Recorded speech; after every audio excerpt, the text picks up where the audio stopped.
שלום. כולנו כאן מכירים, אז אני פשוט אתחיל. אז עכשיו אני חווה קליין, ובאתי לספר לכם את הסיפור שלי ואת מה שעבר עליי בתקופת מלחמת העולם השנייה והשואה. אז הייתי אווה שטיינברג, ובגלל שהייתי ילדה צעירה, אז אתם תשימו לב שמטבע הדברים אני לא אהיה הגיבורה היחידה בסיפור הזה. האחים שלי, ובמיוחד ההורים שלי, יהיו חלק בלתי נפרד מהסיפור, חלק משמעותי. חלק משמעותי בנוכחות שלהם, וחלק משמעותי בהיעדרות שלהם. אני הייתי סך הכל בת 9, כשבוקר אחד פתאום הייתה איזו התרחשות בבית, אנשים נכנסים ויוצאים, ואני רואה את אמא יושבת ובוכה. ואני לא מבינה מה קורה, איתנו הילדים, היו לי אז עוד 3 אחים, אף אחד לא דיבר, לא הסבירו לנו, לא אמרו לנו שום דבר. אני שמתי לב שכיסו את כל המראות בבית בסדינים, אבל לא הבנתי אז מה זה. היה תחושה נורא מוזרה ומועקה כזאת, והבנו שאבא מת. אני לא יודעת איך בדיוק הבנו את זה. שבוע לפני זה, דוד, אח שלי הגדול, שהיה אז בן 11, הגיע הביתה בריצה, כולו מתנשף ומזיע ומבוהל, ואמר, לקחו את אבא. ואבא צעק עליי, תלך הביתה, תברח, אחרת תיקחו גם אותך. והוא בא ככה בריצה, וזהו. רק הרבה זמן אחרי זה, הבנתי ונודע לי מה היה שם. אנחנו היינו ברומניה, בעיר יאסי, ומה שקרה, האירוע הזה נקרא הפוגרום של יאסי. זה היה בשנת 1941 בחודש יוני. הרומנים שששו לשתף פעולה עם הגרמנים, והאנטישמיות שלהם הייתה מעבר לכל דמיון, הם ניצלו את ההזדמנות, הם גייסו המון שוטרים וחיילים וגם מתנדבים מהאזרחים, ויום אחד הם פשוט עטו על הקהילה היהודית. הם תפסו את היהודים בכל מקום שהיה אפשר, ברחובות ובבתים, גברים, נשים, ילדים, מכל הבא ליד, תפסו אותם, ותוך התעללות, מכות ובעיטות וצעקות ויריקות וכל מה שאפשר לעלות על הדעת, הם גררו אותם לתחנת הרכבת בעיר. בתחנת הרכבת עמדו 2 רכבות ענקיות, בכל רכבת בערך 50 קרונות. הקרונות, לא צריך אפילו להגיד, ברור שהם היו קרונות בלי מושבים, קרונות או קרונות מסע או להובלת בקר, בלי חלונות. אני שמעתי שפה ושם היו קרונות שהיה להם פתחים והם חסמו אותם עם קרשים, הם הכינו את זה מראש. ודחסו את האנשים לתוך הקרונות. דחסו אותם בכוח, במכות, בביתות. דחסו אותם בקרון שיכול להכיל 40 אנשים, דחסו משהו כמו 150 אנשים. במצב שפשוט לא יכלו לזוז. לא יכלו לזוז, כמובן, אין מים, שום דבר. הם עומדים דחוסים אחד על השני, לא יכולים להרים יד, לא יכולים להזיז רגל, לא יכולים לעשות שום דבר. אבא שלי הוא היה איש נמוך, אז אני מנחשת שלא היה לו הרבה סיכוי שם, הוא אפילו לא היה יכול להרים את הראש ולנסות לשאוף קצת אוויר. והרכבת ככה, הרכבות נוסעות ככה, זה היה הזוי, הם בכלל לא נסעו לאף מקום, הם פשוט הקיפו את העיר במין סיבובים כאלה, פשוט כדי להרוג את כל האנשים. בנקודות מסוימות הרכבת עצרה. באופן מקרי לגמרי, בכפר שנקרא פודילוי, שהוא מרוחק מהעיר יאסי 20 קילומטר בלבד, הרכבת עצרה, הדלתות נפתחו וזרקו את המתים. היהודים שגרו בכפר הזה, הם שמעו את השמועות, ולמרות הפחד ולמרות החשש, הם באו לשם לראות מה קורה. באו לתחנה, לראות אולי הם מכירים מישהו, אולי הם יכולים להציל מישהו, הם היו בהלם. ביניהם גם טנטי רוזה. טנטי זה דודה ברומנית, שהיא דודה שלי, אחות של אבא. היא באה לשם והיא מצאה את אבא, את הגופה שלו. את אח שלה, אבא שלי. אבא ל4 ילדים, באה לשרה, אמא שלי. והיא לקחה אותו, אני לא יודעת איך היא הצליחה לעשות את זה, אבל היא לקחה אותו לבית הקברות בכפר וקברה אותו שם. היא גם עשתה לו אפילו מצבה. אני חושבת שזאת איש שגם אחר כך באה להודיע לנו על זה. אני לא בטוחה בדיוק איך זה היה. אני אספר לכם שאת הפוגרום הזה הסתיים אחרי כמה ימים בזכות מישהי ששכחתי את השם שלה, אני אגיד לכם אחר כך, שהיא בעצם אחר כך קיבלה עוד חסידת אומות עולם. היא הייתה המנהלת של הצלב האדום בעיר רומן, שהיא קרובה ליאסי, והיא אילצה את השלטונות לעצור את הרכבת ולהוציא את האנשים. אבל זה היה אחרי שבוע וכבר בודדים ניצלו. מתו שם בפוגרום הזה 15,000 אנשים. זה מוגדר כפוגרום הכי נוראי שהיה בתולדות העם היהודי, כפוגרום, כאירוע יחיד. אני לא מדברת על השואה כמובן.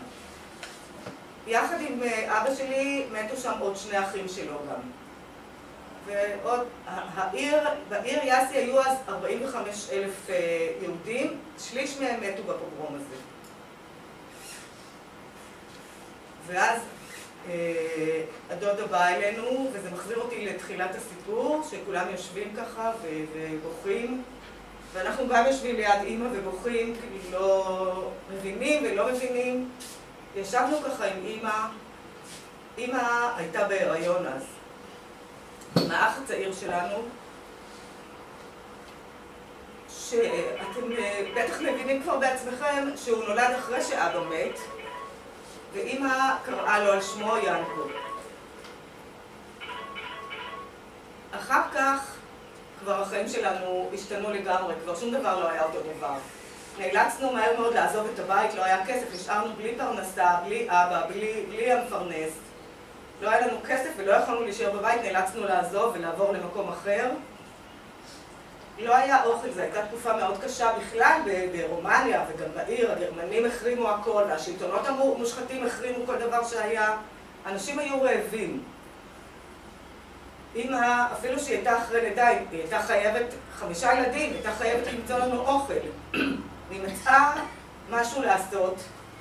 היא הכירה שכן או משהו, אני לא יודעת בדיוק, שהייתה לו מאפייה.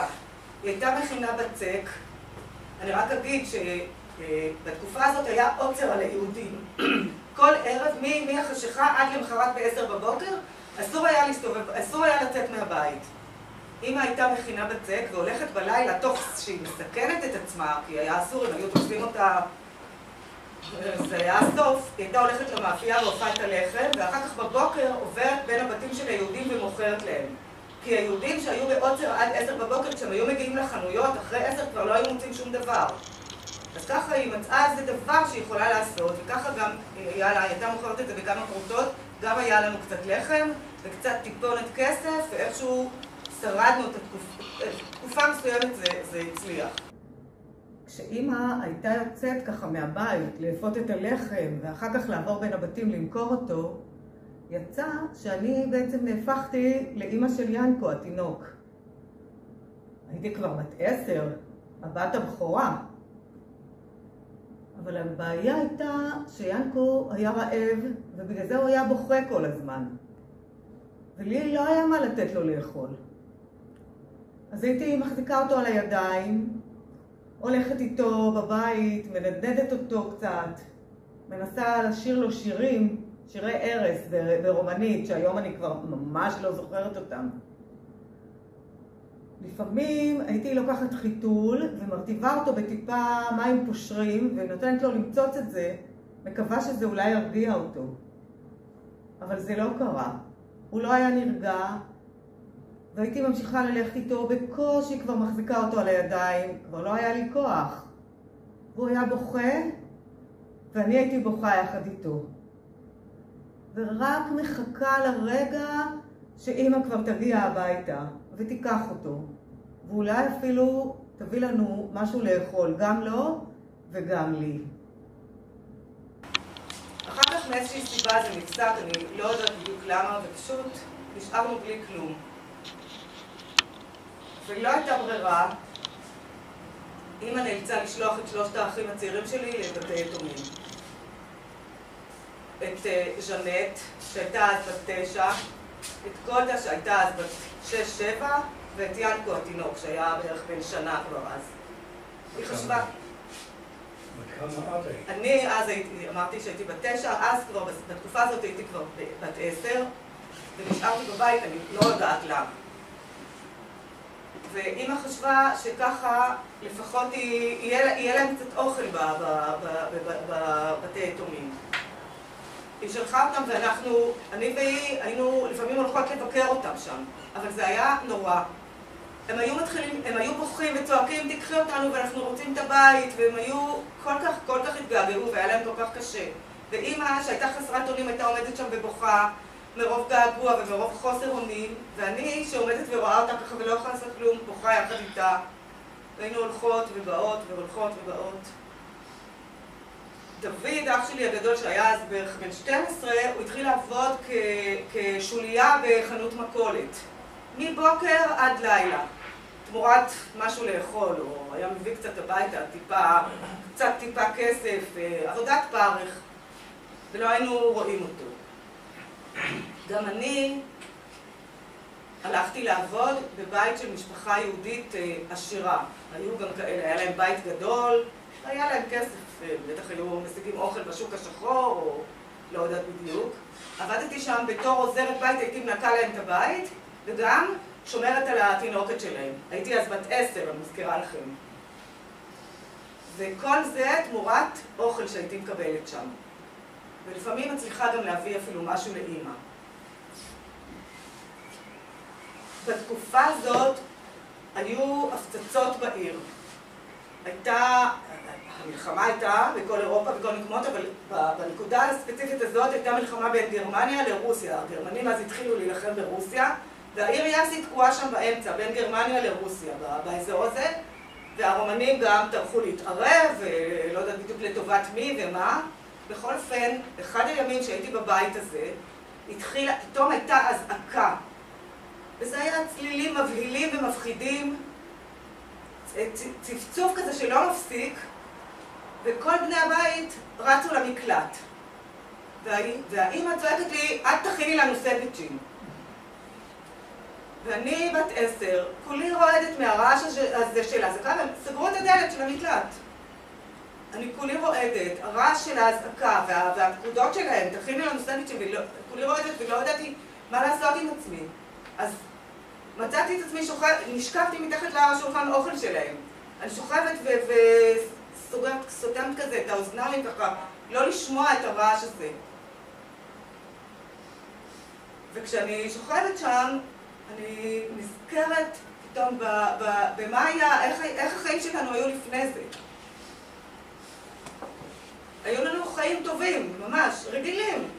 אבא עבד, הוא היה משחיז סכינים, ואמא הייתה עקרת בית. אני כבר הייתי בכיתה ב' וכל כך אהבתי את בית הספר. אהבתי את ההפסקות כמובן, ולשחק עם החברות, היו לי המון חברות שם.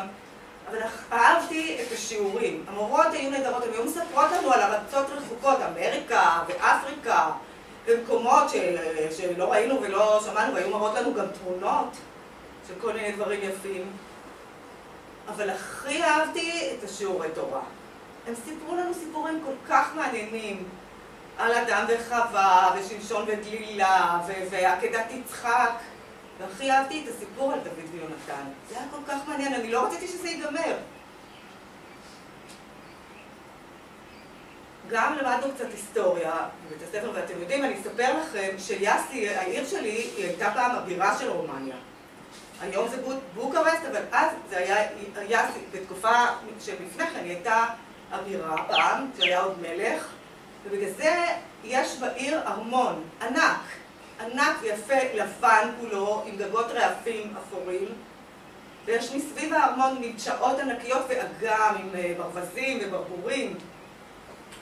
ובשבתות היינו הולכים לטייל, הבית שלנו היה קרוב לארמון, היינו הולכים ברגל לטייל לארמון, משחקים על הדשא, מאכילים את הברווזים, עושים פיקניק לפעמים. זה היה כזה כיף, כל המשפחה ביחד. לא היינו דתיים, אבל כן, שומרי מסורת, חגגנו את החגים, ראש השנה, פסח, ההורים היו צמים ביום כיפור, אנחנו לא, עוד היינו ילדים אז. אבל בשבתות, לפעמים אבא היה הולך לבית הכנסת. ואז כשהוא היה הולך, הוא היה לוקח איתו רק את דוד, כי הוא היה בן. אותנו הבנות הוא לא לקח. ונורא קנינו, נורא קנינו. אבל בחגים, גם אנחנו היינו הולכות. ולא סתם הולכות. לפני כל חג, אמא הייתה מזמינה הביתה תופרת, שהייתה נשארת אצלנו כמה ימים. היא הייתה באה עם גליל בד ענקי, תמיד עם ציורים, לבבות, פרחים, לפעמים סתם נקודות בכל מיני צבעים. היא הייתה מודדת אותנו וגוזרת ומחברת, ועוד פעם מודדת ותופרת ומגעצת. ואני הייתי יושבת לידה ומסתכלת כל הזמן מה שהיא עושה, זה נורא עניין אותי. ובסוף היו יוצאות שמלות מדהימות, עם שרוולים תפוחים וצברוני תחרה. לכולנו אותם שמלות. ואז בערב החג היינו הולכות ביחד לבית הכנסת. שלושת הבנות ביחד עם אמא, כולנו עם אותן שמלות. אפילו אמא לובשת שמלה מאותו בד. אבל לאמא הייתה גם מחרוזת. מחרוזת. מחרוזת של חרוזי ענבר. ענבר, אתם יודעים שזו האבן של רומניה. חרוזי ענבר אדומים, מבריקים, קצת שקופים. ומכל חרוז ניבטת איזושהי דמות כזאת מעורפלת שבקושי רואים אותה, בקושי אפשר להבחין בה. וזה היה בשבילי כאילו כל חרוז מנסה לספר לי איזשהו סיפור, או שכל חרוז מסתיר איזשהו סוד. ואתם יודעים מה? אני אספר לכם גם בסוד, שכשהיינו הולכות ככה ביחד, הייתי חושבת לעצמי שבטח כשאני אהיה גדולה, אמא תיתן לי את המחרוזת הזאת במתנה.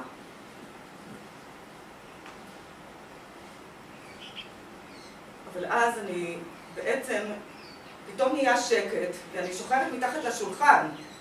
אני מזכירה לכם שכל זה, אני חושבת שמה שהפסיק את ההפסק הזה של הזיכרונות זה השקט של ההזקה שפתאום הפסיקה לרעום ככה.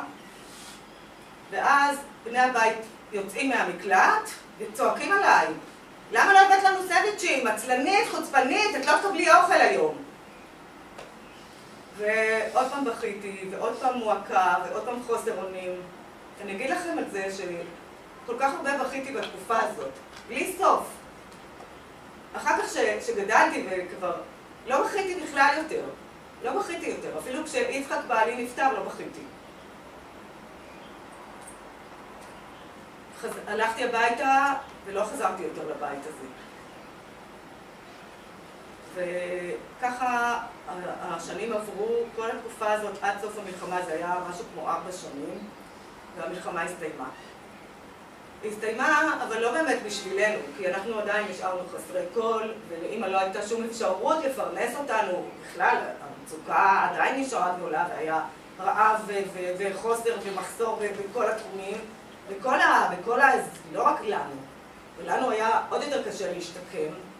והילדים, האחים שלי עדיין נשארו בבתי יתומים, לא הייתה אפשרות להוציא אותם. ואז בתקופה הזאת התחילו התארגנויות בכל אירופה, ואספו כל מיני ארגונים, אספו ילדים, ויצא שאני וז'נט אחותי נסענו ברכבת, מסע ארוך לטרנסילבניה, שזה היה חלק מרומניה, ואספו שם ילדים, במקרה שלנו היו הרבה תנועות, במקרה שלנו היינו בתנועת הנוער גורדוניה.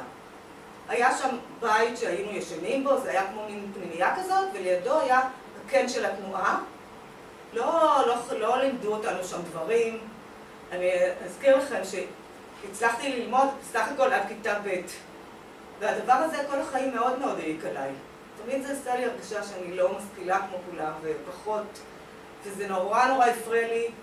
וכל החיים הייתי קוראת כל ספר שהיה מתגלגל לי לידיים, ומנסה ללמוד, והולכת להרצאות, ומקשיבה, ולומדת את זה. תמיד היה נורא חסר לי ונורא העיק עליי. וגם שם, במקום הזה שהיינו, לא ממש לימדו אותנו, אבל בקרן של התנועה, היו מדברים איתנו הרבה על ישראל. אמרו לנו שאנחנו שם ואנחנו מחכים להזדמנות להגיע לישראל, ובישראל הכל יהיה אחרת, ויהיה טוב, וממש הלהיבו אותנו וחיכינו לזה. אפילו שלפני כן כילדה לא שמעתי על ישראל בכלל, ולא ידעתי שיש פה איזה עניין. ארץ ישראל. גרתי ברומניה, וזה לא היה איזה עניין בכלל. ואז יצא שחיכינו. חיכינו להזדמנות להגיע לארץ. אני אגיד לכם שבשנתיים האלה לא ראינו את אמא בכלל. זה היה רחוק, ולמי היה כסף, לא הייתה אפשרות לנסוע. ואז יום אחד הודיעו לנו שמגיעה האונייה, ואנחנו ניסע לארץ, לישראל. אני שלחתי מכתב לאמא, ואיזה יום היא פתאום הגיעה אלינו. אמא שהייתה כל כך חלשה כבר ותשושה, ולא היה לה, אני חושבת שהיא לקחה את הפרוטות האחרונות שהיו לה, כדי לקנות כרטיס למסע הזה ברכבת שלקח בערך 4 ימים. זה לא כמו היום הרכבות, ואז בכלל, ולהחליף מפה לשם ולישון בלילה באיזה תחנה ולהצליח להגיע אלינו. היא באה אלינו כי היא חשבה שהיא לא תראה אותנו יותר. אנחנו נוסעות לארץ רחוקה שמי יודע איפה ומי יודע מה הולך שם, והיא בעצם נפרדה מאיתנו. אני חושבת על זה, איזה אימא היא הייתה בשבילנו, שהיא הייתה מוכנה לשחרר אותנו, להתגבר על הגעגועים שלה והקושי. מי נפרד משתי ילדות בנות 13 ו-15 שהיינו אז. אבל לא הייתה לה ברירה, והיא עשתה את הדבר שהיא האמינה שהוא לטובתנו. ובאמת אחרי כמה ימים לקחו אותנו ברכבת לבולגריה, היה צריך, זה היה עלייה בלתי לגלית, והם נתנו לנו דרכונים, לי קראו מריה לצורך העלייה. וניסו להסתיר את הדבר הזה, ובנמל בורגס בבולגריה, ואנחנו שטנו, אני וז'נט, שאגב, כשהגענו לגורדוניה, היא החליטה שקוראים לה שושנה. היא רצתה שם עברי, ובאמת כולם קראו לה ככה. זה לא היה השם שלה בכלל, אבל ככה קראו לה. שתינו עלינו על האונייה, זה היה חודש נובמבר בשנת 1947, הים סער, וזה היה מסע מאוד קשה. ולכל אורך הדרך שטה לידינו האונייה השנייה. על שתי האוניות היו ביחד 15,000 אנשים, שזה המון. ובגלל זה, מהר מאוד, אחרי שהתחלנו את המסע, נצמדו אלינו 12 משחטות בריטיות. ובגלל שהיו כל כך הרבה אנשים על האוניות, ההנהגה, לא יודעת בדיוק מי, החליטו לא לקחת סיכון, ולקחו אותנו ישר לקפריסין. היינו בקפריסין חודש וחצי, ואז, בגלל שהיינו ילדים, קיבלנו סרטיפיקטים, ובערך בינואר 48 הגענו לארץ, שתינו. אני אספר לכם דבר מדהים, שרק אחרי שהגענו, כל אחד, פיזרו אותנו, אני הלכתי לנחלת יהודה, שזה היה משק פועלות, והסבו אותו לבית עלייה כזה לנערים שהגיעו, ושושנה שלחו אותה לקיבוץ דגניה. דוד, האח הגדול שלי, הוא היה כבר חייל אז, ורק אחרי שהגענו ופיזרו אותנו ועבר איזשהו זמן ויצרנו קשר, התברר לנו שאחותנו הצעירה גולדה, שהייתה אז בת 8, לאורך כל המסע הזה היא הייתה על האונייה השנייה, ולא ידענו. וגם בקפריסין היא הייתה, ולא ידענו. היו שם כל כך הרבה אנשים, לא... הסתבר שהיא הגיעה לשם עם הילדים מהבית ילדים. היה מי שדאג לזה, וזה היה הלם לי לשמוע את הדבר הזה. אני אגיד לכם, הסיפור הוא, בכל קטע, בכל פרק מהסיפור, זה סיפור בפני עצמו, ברור שאני לא יכולה לספר את הכל. אז אני אעשה כאן, אני עוברת זהו, אנחנו בארץ, והחיים מתחילים להיות טובים, ובנחלת יהודה היה, לכל אחד היה מיטה עם מזרון, וסדין, וכרית, ושמיכה, שכבר שכחנו איך הדברים האלה נראים בכלל, ולמדנו עברית, ולמדנו על ארץ ישראל, והיה עוד פעם קצת בית ספר. ואז הגיע הזמן שלנו להתגייס לצבא, ואני מקצרת פה מאוד, אבל הגיע אלינו מישהו מקיבוץ צאלים, ישעיהו קראו לו. הוא סיפר לנו שהקיבוץ הזה הוקם מחדש עכשיו, כמה חודשים לפני, הוא מיוטש במלחמת השחרור, ועכשיו הוא הוקם מחדש על ידי קבוצה של נערים שהם כמובן גם ניצולי שואה, שהם היו קבוצה מלוכדת שאחרי המלחמה התרכזה באיטליה מכל מיני ארצות, בבית ילדים, והם עלו ביחד לארץ והם התפזרו, הם היו המון ילדים, הם התפזרו בכל מיני מקומות, הקימו קיבוצים, חיזקו קיבוצים, והקבוצה הספציפית הזאת, הם דרשו ללכת לנגב. הם רצו להקים קיבוץ מההתחלה. והוא סיפר לנו והציע לנו להתגייס לנחל ולהצטרף לקיבוץ צאלים, לחזק אותו, וגם היו חסרות שם בנות, והסכמנו, התלהבנו מזה. להגיד לכם שאת שוק חיינו קיבלנו שהגענו לשם וראינו את הטרשים שיש שם ואת הרוחק של המקום הזה. אבל מהר מאוד התרגלנו, אהבנו את האנשים, היה שם יחסי קרבה גדולים, קיבלו אותנו בצורה ממש יפה, השתלבנו שם בכל הענפים. והכרתי שם את יצחק, שאחר כך התחתנתי איתו, הוא היה מקבוצה שהקימה את הקיבוץ מחדש, והקיבוץ הוא היה הבית שלנו. לא היה לנו בית אחר, זה היה הבית שלנו, חברי הקיבוץ היו המשפחה שלנו, אהבנו מאוד את המקום. לא היה אכפת לנו לעבוד קשה, זה היה הבית שלנו. עד לרגע שאורנה, הבת הבכורה שלנו, נולדה. ואז הכל השתנה. היא לא יכלה להסתגל בשום פנים ואופן לעניין של הלינה המשותפת, ולי זה היה גיהנום. אחרי שסוף סוף יש לי משפחה ויש לי ילדה, אני צריכה לראות אותה 2 ביום, מ-4 עד 6 כל יום, זהו. אסור לי, הייתי הולכת לחדר האוכל בהפסקה של העבודה, ומנסה לראות אותה דרך הגדר, היה אסור, היה משטר מאוד קפדני שם, הקפידו על החוקים ואסור היה לסטות מהם. כי אם את, אז מה עם האחרים? לא יכולתי להשכיב אותה, היא הייתה בוכה בלילות, היה לה סיסמה כזאת, לחסות יפה. ואף אחד לא הצליח לחסות, היא בוכה ובוכה ובוכה, עד שבסוף היו קוראים לי, והייתי שמה עליה את השמיכה והייתה נרגעת. ושיא השיאים היה, היא הייתה בורחת בלילות, התקופה אחרי 1956, אחרי מבצע סיני, שוחות בקיבוץ, גם ככה טרשים. והיא לא היחידה, היו עוד ילדים שהיו פשוט יוצאים מבתי הילדים בלילה, מעניין שאף אחד לא ראה אותם, והולכים לחדרים של ההורים שלהם. שיא השיאים היה לילה אחד שהיה גשם, מבול, בוץ בכל הקיבוץ, ואנחנו שומעים פתאום מין דפיקה כזאת מוזרה על הדלת. אנחנו פותחים והיא עומדת שם בחוץ, רטובה כולה עם פיג'מה. היא עומדת שם בחוץ ובוכה ואומרת, לישון עם אמא. אני חושבת איך היא ידעה שהיא צריכה לישון עם אמא בכלל לחיים. מבית החולים היא באה לבית הילדים. זה שבר אותי. אבל עדיין לקח עוד 2 עד שהצלחנו לעזוב את הקיבוץ, להחליט על החלטה כזו קשה שזה לעזוב את הבית שלנו. באמצע 59, משהו כזה. והחלטה מאוד קשה הזאת הייתה, גם היה לחץ גדול מהתנועה הקיבוצית, זה היה אז נחשב לבגידה, וגם אנחנו הרגשנו את זה, החברים הכי טובים שלנו. אגב, בתקופה שעזבנו הייתה עזיבה גדולה מהקיבוצים, וכל החברים הטובים שלנו היו עדיין מהקיבוץ, נשארו, גם אלה שנשארו וגם אלה שעזבו. עברנו לבאר שבע, יצחק מצא שם עבודה במדור המים של הסוכנות היהודית, והרגשנו שזהו, אנחנו מסתדרים. עברנו ובבאר שבע כבר נשארנו, ושם נולד לי אבי, הבן השני, שזכיתי לדבר הנורמלי, לגדל אותו בבית, להשכיב אותו, להאכיל אותו, להחליף לו חיתולים בעצמי, להיות איתו כשהוא חולה וכשהוא בריא. זה היה מבחינתי נס. נשארנו בבאר שבע, ובעצם אני פחות או יותר מסיימת כאן, חוץ מעוד פרק אחד שהוא מאוד, מאוד משמעותי וחשוב לי לספר אותו,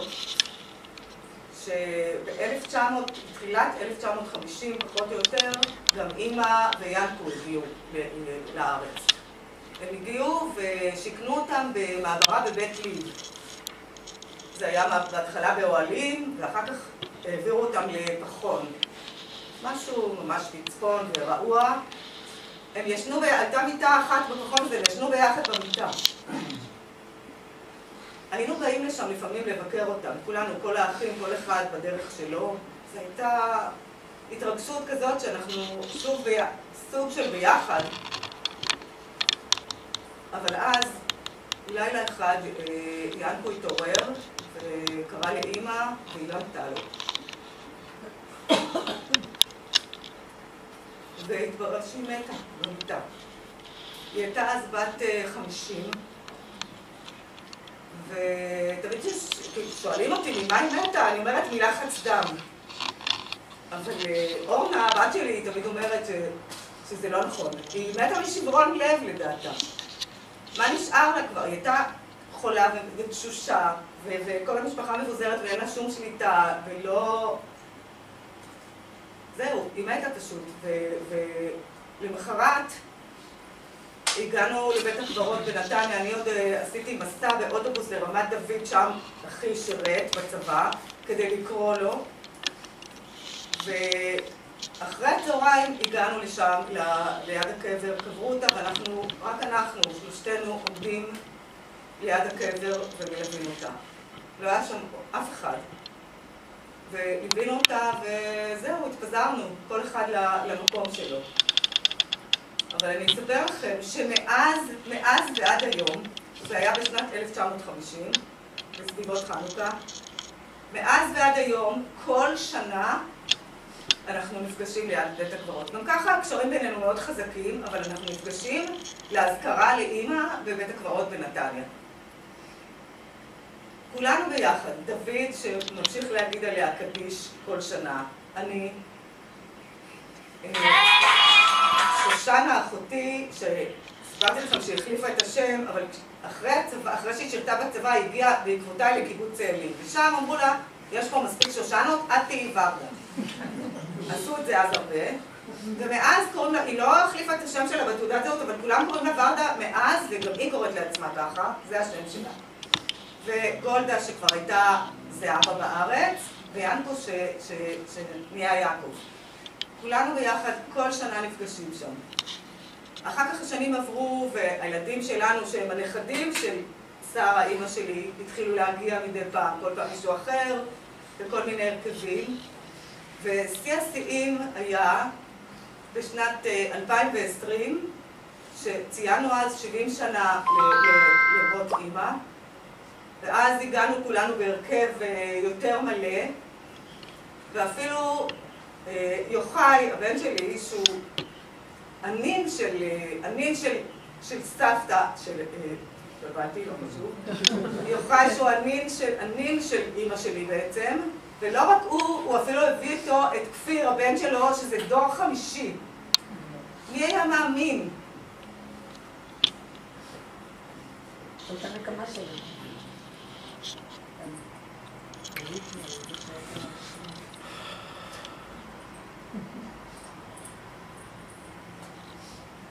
אז עכשיו אני שוב אורנה, ואני אגיד לכם אני משערת שיודעים, שני ההורים שלי, הבנתם ששניהם היו ניצולי שואה. אמא שלי נפטרה לפני 6 שנים, ועליה זו השנה הראשונה שאני מספרת. אני סיפרתי הרבה שנים את הסיפור של אבא שלי בגוף שלישי, והשנה לגמרי במקרה הגיע למועצה כאן מיזם של שגרירי זיכרון בגוף ראשון, והחלטתי להצטרף אליו למרות התנגדויות שלי וחששות. וזו הייתה הזדמנות בשבילי לספר גם את הסיפור של אמא. שלא סיפרתי אותו עד עכשיו, גם קודם כל כי היא לא הסכימה שאני אספר אותו. בכלל ההורים שלי לא היו מעוניינים שנדבר על הנושא הזה, לא רוצה שזה יהיה על סדר היום, אבל בי זה בער. לא היה מבחינתי אופציה כזאת שלא לדבר על זה ולספר. אני מרגישה שאני הפה שלהם. אם אנחנו, בני הדור השני, לא נספר איך יזכרו את הדבר הזה. אז אמא לא רוצה שאני אספר, התייחסתי לזה, אבל אז לאט לאט הבנתי שאפילו שהיא לא הייתה במחנה ריכוז אף יום, ולא במחנה השמדה, ולא במחנות עבודה ודברים שמאפיינים את התקופה הזאת, הסיפור שלה ראוי להישמע. גם ברמה האישית וגם בעניין של הפוגרום הזה ביאזי, שבאופן מופליא לא הרבה אנשים שמעו עליו, שזה מוזר. אגב, אני אגיד לכם במאמר מוסגר שהפוגרום הזה היה רק חלק מהמעשים של הרומנים. הם הרגו עוד הרבה יהודים באותה תקופה בצורות נוראיות אחרות, שאני לא מספרת עליהן עכשיו. אז רק עכשיו כגוף שלישי על אמא שלי, אני יכולה לספר לכם שהיא הייתה האישה הכי אופטימית בעולם.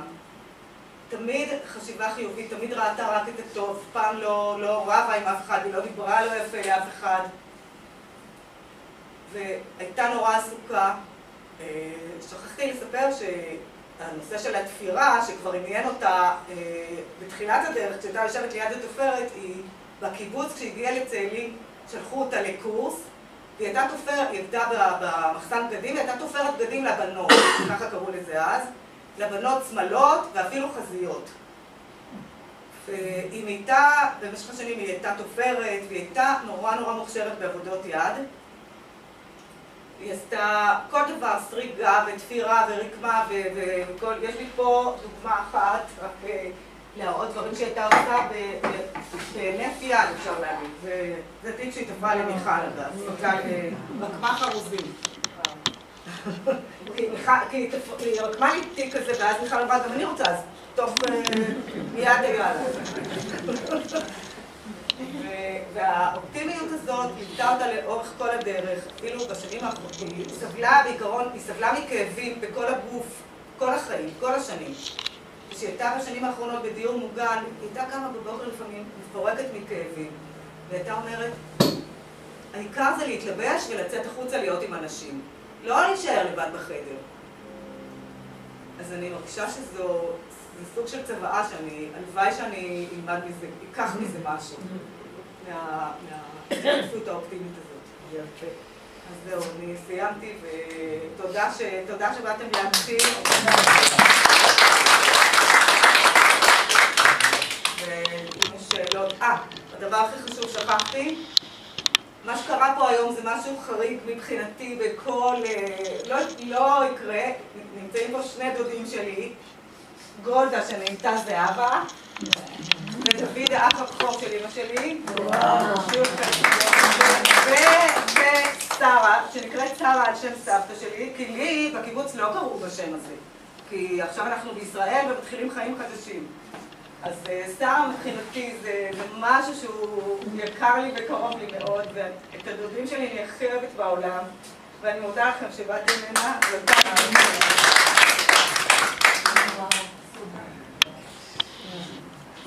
שאלה קטנה,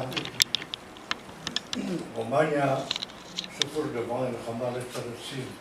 נכון. לא שמעתי לצד מה? רומניה בסופו של דבר הצטרפה לציר הגרמני, נלחמו, ובסטלינגרד הלכו מיליונים. ובכל אופן, המשטר בפנים היה משטר פרוקסי של הנאצים. איך היהודים ששרדו, כמו אמא שלה, או סבתא שלה, עברו את השנתיים שלוש בסופו מלחמה ונשארו בחיים. אין אוכל לזה, וגם עוד, הילדים קטנים שהלכו למוסד, לבית ילדים, מי ניהל אותו, מי מימן אותו? נכון, אני לא יודעת. לא היה לנו סוף. לא, אני לא חושבת שזה היה שייך ליהודים בכלל, לפי מה שאני מבינה, נכון? את יודעת? מי ניהל את הבתי יתומים האלה? רק היהודים. זה כן היה של יהודים? זה רק יהודים. זה מה שתמוה, למה דווקא שם היה כן אוכל? בטח לא היה מישהו, מי יודע. אני לא ממש יודעת את הדברים האלה. אני דווקא, אתמול הייתי בהרצאה בנושא של השואה, דווקא יהדות צ'כוסלובקיה, וגם באירופה, והיו התארגנויות של יהודים מכל העולם. כן, ברור. שתמכו בזה, וככה עזרו ליהודים.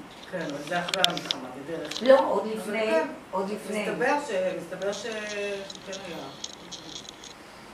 שהם הקימו וניסו להבריח. ברומניה זה היה באמת, גם אני שנים חשבתי שאם שלי... ההבדל הוא שצ'כיה הייתה מדינה כבושה, לא בת ברית של גרמניה. ואילו רומניה הייתה טוטלית. אני שנים חשבתי שאמא שלי לא ניצולת שואה. היא גם אמרה, הייתה אומרת, שרומניה היה לה הסכם עם הגרמנים, והגרמנים בגלל זה לא לקחו את היהודים. אבל כן קראתי את זה, ואחר כך התחלף שם המשטר ועלה, גם ברח לי השם שלו חבל, ונהיה איזה אנטישמי אחד וגם סדיסט, ואז הכל התהפך והיוזמות היו... אנטונסקו. אנטונסקו, תודה. והכל התהפך שם, והרומנים עשו דברים. לא היה צריך את הגרמנים כמעט בכלל. היה צלב צהוב? הסתובבו יהודים ברומניה עם צלב? כן,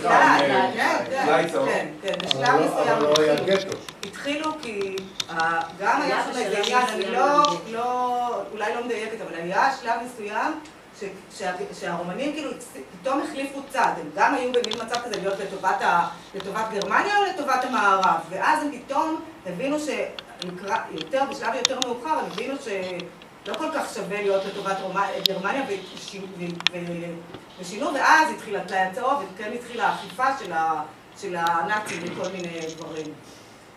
אורנה, קודם כל תודה, זה היה ראוי ומרגש ונפלא. ואת אמרת שאמא אמרה שאמא לא אהבה לדבר על הנושא. אז מאיפה אני יודעת? איך בכל זאת השגת את כל הפרטים האלה? אז אני אגיד לך. כי נכנסת ממש עמוק לסיפור. נכון. אז אני אגיד לך, קודם כל שאת חיה בבית עם כל הסודות האלה, את יודעת דברים בסוף, אפילו שלא מדברים עליהם. גם הייתי ילדה שמקשיבה כל הזמן לדיבורים של המבוגרים, כל הזמן זה היה. כל החברים של ההורים שלי היו ניצולי שואה, וכולם היו ילדים גם בשואה, והם היו מדברים, מספרים פעם על זה ופעם על זה, ואני מלקטת את כל המידע, אבל לפני, לא זוכרת בדיוק מתי, אני לקחתי את אמא שלי להתראיין בפרויקט של שפילברג ביד ושם, ושם אני גם ישבתי איתה וגם היא פשוט סיפרה את כל הסיפור. אז את הדברים היותר מדויקים בסדר כרונולוגי, אני יודעת משם. זכית. נכון, נכון. אני ישבתי איתה שם, והיא סיפרה את הסיפור, וכשהוא שאל אותי, וכאלה תשובות, והיא מדברת ואני בוכה, ואמרתי לי, למה את בוכה? ואני בוכה. זה היה משהו הזוי. אבל זאת המציאות בעצם, זה מה שהיה כל השנים. מה להם הבכי, חברה האלה? נכון. הם גם, אגב, אני אספר לכם שההורים שלי כשיטה, הם חיזקו אחד את השני ולהגיד, זהו. מה שהיה היה, נגמר, זה היה פעם, זה לא מעניין. עכשיו אנחנו מדברים רק על מה שעכשיו ומה שיהיה. והם עמדו, זה מה שהם עשו. הם גם חשבו שהם מגנים עלינו בזה שהם לא משתפים, שבמקרה שלי זה לא היה נכון, והסוד ואי הידיעה היו לי הרבה יותר קשים מלדעת את המציאות. נסעתם פעם לשם כאילו אחרי? אני לא נסעתי לרומניה, נסעו, גם זה מעניין באמת, דרך אגב, אתמול הייתי בקריית מלאכי בבית ספר, וגם סיפרתי שכל שנה בבית הקברות בנתניה, ומישהו שאל אותי, ומה עם הקבר של סבא שלך, שהוא ברומניה? אז אני לא נסעתי לשם, אבל אמא שלי ושתי האחיות שלה נסעו פעם בטיול מאורגן, שהיה באזור יאסי, והמדריך הסכים לקחת אותם לכפר הזה. וכל אנשי הטיול פשטו על בית הקברות שם, וחיפשו את המצבה ולא מצאו. ואחר כך גם שרה נסעה עם משפחה וחיפשו ולא מצאו. זה בטח נמחק הכל, ונכון שבוע, אני הייתי בטיול ברומניה, וסיפרו לנו על פוגרום, והיינו ביאסו. טוב, יש שנוסע זה היה ממש טיול. לפחות טוב שנוסע. כן, אז מספרים על כל הצד היהודי, והיינו בבתי כנסת שם. אני רוצה אורנה להגיד לך תודה. תודה שניצחת את עצמך, ובכל זאת סיפרת את הסיפור המרגש, ואני יודעת כמה זה היה לך מאוד מאתגר. אני רוצה להגיד לך תודה בשם כל מי ששמע וישמע את הסיפור, ובשם כל העשייה הזאת, אז תהיי ברוכה ותמשיכי, את מהממת. המון המון תודה. אני אמשיך את זה עם זיכרון בסלון. מה, לא שמעתי? צריך להמשיך את זה בזיכרון בסלון, כי כל פעם יש אנשים אחרים. זה מה שאנחנו עושים. צעירים בעיקר. אני הייתי השבוע יצא לי להיות ב5 מקומות, כל אחד במשהו אחר, בבתי ספר, בבתים. אני מקווה שיקום מישהו בקהילה שלנו, או אורח, יספר את הפוגרום והאסון של יהדות הונגריה. שהם החזיקו מעמד בזכות כל מיני דברים. אני יכולה לבוא לכאן בשנה על אבא שלי, שהיה שם. הוא היה... אבל אחרי זה צלב החץ היה, וכל החבר'ה האלה, והרצח בנובה. נכון. כל הדברים וכל הנעליים. והמשלוח כמעט האחרון לאושוויץ כלל אלפי הונגרים. סבא וסבתא שלי היו שם, וכל הדודים שלי. עד אז החזיקה מעמד, היה כמעט סוף המלחמה. הגענו עליהם שם. אייכמן. לא ישנה על כי אנחנו לא שמענו את הסיפור שלה. אנחנו לא שמענו. תודה רבה. תודה